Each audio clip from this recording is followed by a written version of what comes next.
Counters देखिए, ये अब निफ्टी का टॉप गेनर बन चुका है। आज नतीजे भी हैं, इसको लेकर भी ये काउंटर एक्शन में रहेगा।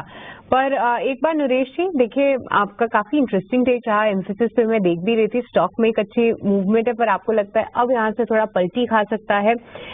पर इसके अलावा कोई इसके सामने कोई लॉन्ग आईटी आप करना चाहेंगे इन लेवल्स पे? तो आईटी में व्यू वही है कि जो लीडर्स है वो रहेंगे। तो जब भी HCL टेक्नोलॉजीज बाय बनता है क्लोजर टू 1800 और लेवल्स 1800 1830 के पास। और उसके अलावा पोस्ट नंबर्स काफी आईटी में ट्रेड बनेंगे। एज ऑफ नाउ अवॉइड करूंगा क्योंकि जो gap up gap down risk है बहुत ज्यादा है। So HCL tech as of now top pick है। राइट, HCL टेक हमने देखा भी था कल, वो 52 वीक हाई पे था। वो फिलहाल जो है टॉप बेट सामने आ रहा है। पर नरेश जी, कुछ एक गोल्ड फाइनेंसेस कंपनीज को लेकर भी कुछ एक हाउसेस पॉजिटिव हो रहे हैं। जिस तरीके से गोल्ड की कीमतें बढ़ रही हैं, साथ ही रेट कट का भी एक इम्पैक्ट रहता है इन पे। आप कैसे देख रहे हैं गोल्ड फाइनेंसेस को? आपकी टॉप बेट इस पूरे स्पेस में से कौन सी है, और क्या वैल्यूएशंस के फ्रंट पे भी थोड़ा कंफर्ट है?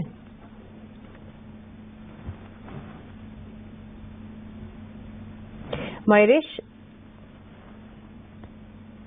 सॉरी, मुझे लगा आपने नरेश जी को पूछा। माफ कीजिएगा। तो gold financing companies I think जैसे गोल्ड के दरें बढ़ते जा रही है, जो लोन टू वैल्यू होता है एक रेशियो, तो गोल्ड फाइनेंसिंग कंपनीज का एक बहुत बड़ा मेजरमेंट होता है, वहां पे एक अच्छा खासा कंफर्ट आ चुका है।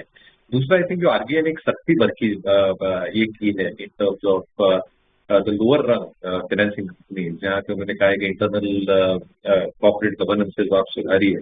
I think at least for the top two players, Muthoot or Manappuram, I think a lot of the regulatory and compliance issues, in my opinion, should largely be taken care of. But दूसरा, generally आप tonnage की जब बात करते हैं, जब इनके पास जो टनेज है और जो एक्सपेक्टेशन है in terms of the hedging mechanism that they probably follow, कहीं ना कहीं I think step in the right direction है।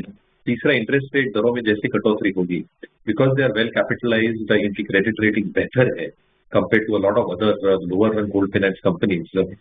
एक्सपेक्टेशन हम यही मान के रख सकते हैं कि जो कॉस्ट ऑफ बोरोइंग होगी going forward, that will come little bit better, और इसलिए आई थिंक इनके जो नेम्स ऑफ स्प्रेड्स है इस पर थोड़ा सुधार देखने मिलेगा। Of course I think even if gold prices remain a little bit elevated, wedding season is around the corner, और कहीं ना कहीं आई थिंक जो वॉल्यूम ग्रोथ की उम्मीद लगाए बैठे हैं दोनों management in particular, they are still expecting a 15% kind of growth. थोड़ा आई थिंक एक मार्जिनल डाउनग्रेड किया 20% से, बट एज प्राइसेस स्टेबलाइज, कहीं ना कहीं I think gold financing companies का जो कोर बिजनेस है ये भी स्टेबल रहना चाहिए। Banks have been clearly given directives कि आप कोर बैंकिंग बिजनेस पे फोकस करें। तो काफी बैंक जो गोल्ड फाइनेंसिंग में घुस रही थी, आ रही थी, फोड़े कर रही थी, वहां से थोड़ी कॉम्पिटिशन इंटेंसिटी। राइट, तो गोल्ड फाइनेंसेस कंपनीज पर आप रखिए नजर। देखिए, मुथूट में एक अच्छा मूवमेंट आ रहा है, हालांकि मनापुरम फाइनेंस थोड़ा सा फ्लैट है। स्टॉक प्राइस के लिहाज से भी आप इन पे थोड़ा सा फोकस रखिए। पर चलिए, इस बीच हमारे साथ अजीत मिश्रा भी जुड़ चुके हैं। आइए उनका स्वागत करते हैं और उनसे समझते हैं कि ओपनिंग के बाद कहां पर है उनकी नजर। अजीत, गुड मॉर्निंग, बहुत बहुत स्वागत है आपका। बताइए, ओपनिंग के बाद कोई स्टॉक जो कि आपके लिस्ट पे आ रहा है? गुड मॉर्निंग सृष्टि। तो सृष्टि देखिए, जिस तरीके से मार्केट का बायस अभी भी यही है कि एक टसल चल रहा है निफ्टी बैंकिंग इंडेक्स में कि किस तरीके से नेक्स्ट डायरेक्शन में पैन आउट होगा। तो मेरे हिसाब से यहाँ पे अभी भी लगता है कि डिफेंसिव ज्यादा बेटर बेट्स हैं, और वहां पे अगर आप डॉक्टर रेड्डीज को देखेंगे तो यहाँ पे आपको एक फ्रेश ब्रेक की इंडिकेशन है। स्टॉक करीब 2 महीने से कंसोलिडेशन रेंज में है, करीब 6500 से लेकर 6800 तक का ये बैंड बना हुआ है। तो अब आप अपर बैंड के पास आ रहे हैं, तो मुझे लगता है कि यहाँ पे एक अच्छी अपॉर्चुनिटी बन सकती है नेक्स्ट स्ट्रॉन्ग मूव के लिए, जो कि स्टॉक को अपने रिकॉर्ड हाइज तक ले जाए। तो यहाँ पे आप डॉक्टर रेड्डीज में लॉन्ग पोजीशन क्रिएट कर सकते हैं 6650 के स्टॉप लॉस के साथ 7000 तक के पोजीशन टारगेट्स के लिए। डॉक्टर रेड्डीज, देखिए कुछ समय पहले अवनी भी इसको हाईलाइट कर रही थी, अब डबल कन्विक्शन आता हुआ, क्योंकि अजीत के रेडार पर भी डॉक्टर रेड्डीज है। यहाँ पर लॉन्ग करने की सलाह दे रहे हैं डॉक्टर रेड्डीज में, और हमने देखा कि ओपनिंग के बाद जो है थोड़ा सा मूवमेंट भी इन कुछ काउंटर्स में जरूर आते हुए दिखा। पर आज अगर हम देखें तो कई सारे काउंटर्स आईटी स्पेस से ही अच्छी तरीके से बस कर रहे हैं, जिसमें एक बार अजीत आपसे टेक चाहिए केपीआईटी टेक पे, क्योंकि जो पूरे आईटी KPIT स्पेस में एक्शन है। KPIT का चार्ट एक्चुअली थोड़ा इंटरेस्टिंग लग रहा था, प्रीवियस डे की कैंडल को क्रॉस करने की कोशिश कर रहा है, बट आपका क्या व्यू है KPIT पे वो बताइए, साथ ही कोई फ्रेश ट्रेड यहाँ पे बनता है? बिल्कुल सृष्टि, देखिए KPIT अक्रॉस अगर आप मिड कैप IT बास्केट की बात करेंगे तो काफी ज्यादा कंसिस्टेंट नाम है। और ये मैं क्यों कह रहा हूँ, बिकॉज अगर आप देखेंगे तो इस पूरे फेज में जहाँ पे कि आप देख रहे हैं कि कुछ एक मिड कैप IT काउंटर्स जहाँ पे कि प्रेशर भी देखने को मिला है, कुछ एक ऐसे हैं जो कि आपके रिकॉर्ड हाइस पे, बट यहाँ पे आपको एक स्टडी अप ट्रेंड देखने को मिल रहा है। और जो हाल फिलहाल में एक डिप आया था उसमें भी काफी स्ट्रांगली रिबाउंड किया है इसने। और जैसा आपने बताया कि कल के कैंडल के हाई को अगर एक बार ये ब्रेक कर पाता है, करीब 1825 के ऊपर निकलता है, तो डेफिनेटली यहाँ पे एक फ्रेश मोमेंटम देखने को मिल सकते हैं, जो कि स्टॉक को करीब 1925-1930 जो कि इसका रिकॉर्ड हाई की जोन है वहां तक लेके जाए। तो यहाँ पे भी मेरे हिसाब से प्री अटेम्प्ट कर सकते हैं, और 1750 ये आपका स्टॉप लॉस होना चाहिए इस पोजीशन के लिए, और 1925 तक के टारगेट्स इसमें एंटिसिपेटेड है। ठीक है, आपको अलग अलग स्टॉक्स दिख रहे हैं और पूछ भी रहे हैं हम अब, लेकिन अगर आप देखो 80 पॉइंट का नुकसान आ चुका है निफ्टी पर आज। तो ये मैं सिर्फ ऐसा कुछ नहीं, मेरे को डराने वराना कुछ नहीं है, बट जो चीजें हैं तो उसको एक्सेप्ट करने में कोई बुराई नहीं होनी चाहिए। जो प्रॉब्लम्स हैं जो दिख रही है उसको एक्सेप्ट करने में कोई बुराई नहीं होनी चाहिए। हम 24,850 पे आ गए, टिपिकली स्ट्रॉन्ग बाय जोन के अंदर है। यहाँ से मेरा रिस्क सिर्फ 50 पॉइंट का, और पाने के लिए मैं 250 से 300 पॉइंट कमा सकता हूँ। क्या निफ्टी लेने का समय आ गया है या फिर आज के दिन को छोड़ने का वक्त है? अजीत सर, मैं निफ्टी प्लस करना चाहता हूँ, मेरे को लग रहा है कि मेरा रिस्क रिवॉर्ड बहुत अच्छा है, एक अटेम्प्ट लेने में क्या बुराई है? 50 पॉइंट जाएंगे, 200-250 पॉइंट की गुंजाइश मेरे पास है। बोलिए आप क्या करना है सर? देखिए मैं ना थोड़ा सा ट्रेंड को बहुत ज्यादा फॉलो करता हूँ, तो मैं ट्रेंड के अगेंस्ट बिल्कुल भी अटेम्प्ट नहीं करता। मैं महंगा खरीदना मुझे चलता है, तो उसके हिसाब से मुझे लगता है कि शायद मैं थोड़ा सा भी और वेट एंड वॉच करूंगा, शायद मुझे थोड़ा और सस्ता मिल जाए। क्योंकि अगर आप देखेंगे निफ्टी तो बैंकिंग, जैसे मैंने बताया था शो की शुरुआत में कि एक अटेम्प्ट कर रहा था रिकवरी का 52,000 के EMA को रिक्लेम करने का, बट वहां पे भी अब सेलिंग प्रेशर आ गया है। तो क्या हम 24,700 के पास जाके रुकेंगे और मतलब वहां पे जाके एक अटेम्प्ट लेना चाहिए, बिकॉज तब मेरा रिस्क रिवॉर्ड और बेटर हो जाएगा। या फिर अगर आप थोड़े से एग्रेसिव हैं तो डेफिनेटली आप देख सकते हैं कि इन्फोसिस के रिजल्ट हैं आज, जो कि आफ्टर मार्केट आएंगे। इन्फोसिस अभी भी होल्ड कर रहा है ग्राउंड को, तो ये बेसिकली अभी एक कैश 22 वाली सिचुएशन है कि अगर आप बहुत एग्रेसिव ट्रेडर हैं तभी आप इस तरीके का अटेम्प्ट करिए, otherwise wait and watch is a better strategy. Watch करना चाहिए। हालांकि एक लेवल बैंक निफ्टी ने और तोड़ा है, 51,500 का उसका एक सपोर्ट था, उसको उसने भर के तोड़ दिया। अब करीब 400 पॉइंट की गिरावट की, ये बताने की कि बाजार गिर रहा है, तो उस समय बामुश्किल से 50 पॉइंट था नीचे। 100 पॉइंट तो मेरे बोलने के बाद ही और मार्केट नीचे आ गया है। तो ठीक है, ध्यान रखिए। और इस बीच अभी भी रिलायंस करीब 8 रुपये अभी भी ऊपर चल रहा है। मैं जरा टॉप गेनर्स जहाँ पे शीट्स मेरी बन रही है लॉन्ग शॉर्ट की, उसमें से कुछ एक शेयर छांटता हूँ आपके लिए। अजीत सर जरा तैयार हो जाइएगा, 2 शेयर बैक टू बैक आपसे पता करता हूँ। पहला लॉन्ग साइड पे ट्रेड, जहाँ पे आज पोजीशंस थोड़ी अच्छी बन रही है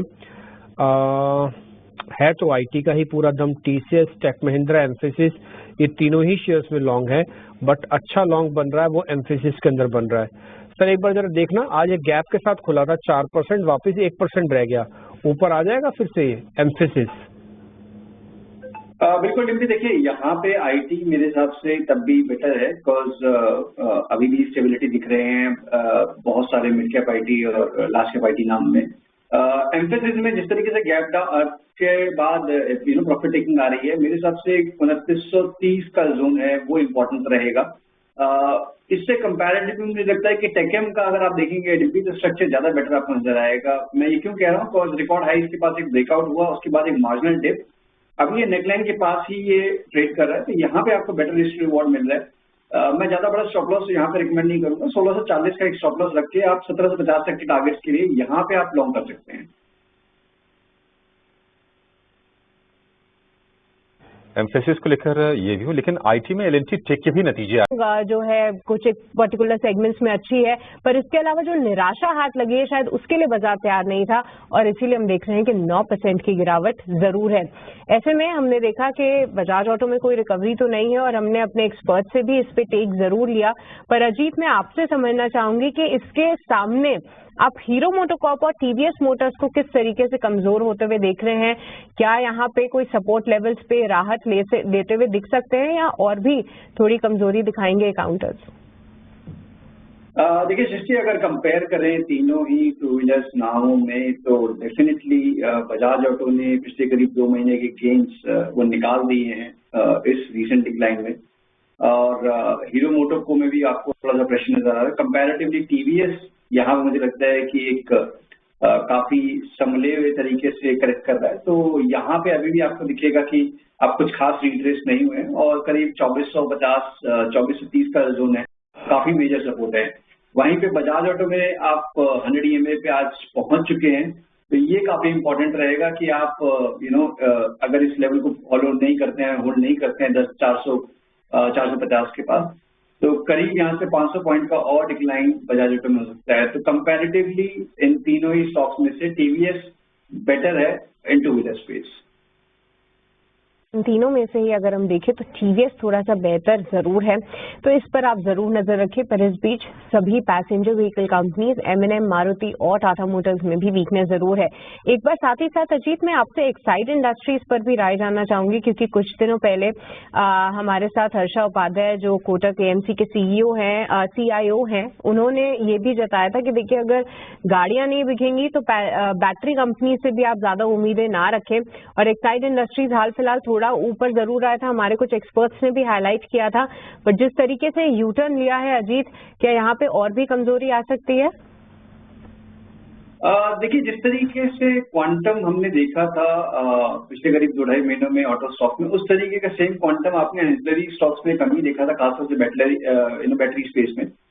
मुझे लगता है कि यहाँ पे आपको डिक्लाइन शायद उसके लिए उतना ना दिखे, और स्पेशली अगर एसआईटी में बात करूं तो मुझे लगता है कि ये जोन जहां तक ये करेक्ट भी कर रहा है, वॉल्यूम्स बहुत ड्राई हैं, तो कुछ खास मेजर डैमेज मुझे दिखता नहीं है। 488-490 का जो जोन है वहां पे एक स्ट्रॉन्ग सपोर्ट भी प्लेस है आपका 100 EMA का, तो वहां आते आते तक शायद ये जो भी प्रॉफिट टेकिंग आप देख रहे हैं एक साइड में वो थम जाए। तो अगर आपके पास पोजीशन है आप बने रह सकते हैं अभी भी 488 के स्टॉप लॉस के साथ। नेक्स्ट स्विंग में जब इसने 540 को अगर निकाल दे तो शायद आपको और ऊपर के लेवल देखने को मिल जाए। एक्साइड इंडस्ट्रीज फिलहाल जो है थोड़ा सा होल्ड करने की राय आती हुई दिख रही है। वॉल्यूम्स में बहुत ज्यादा इजाफा नहीं हुआ है जो कि शॉर्ट साइड के वॉल्यूम्स हैं, तो इसको लेकर थोड़ा सा शायद बाउंस बैक एक्साइड इंडस्ट्रीज जरूर दिखाए। पर चलिए इसी के साथ हम बहुत बहुत शुक्रिया करना चाहेंगे अजीत आपका, नरेश और हमारे तमाम एक्सपर्ट्स का भी। पर चलिए 10 बज चुके हैं और वक्त चला है जानने का कमोडिटी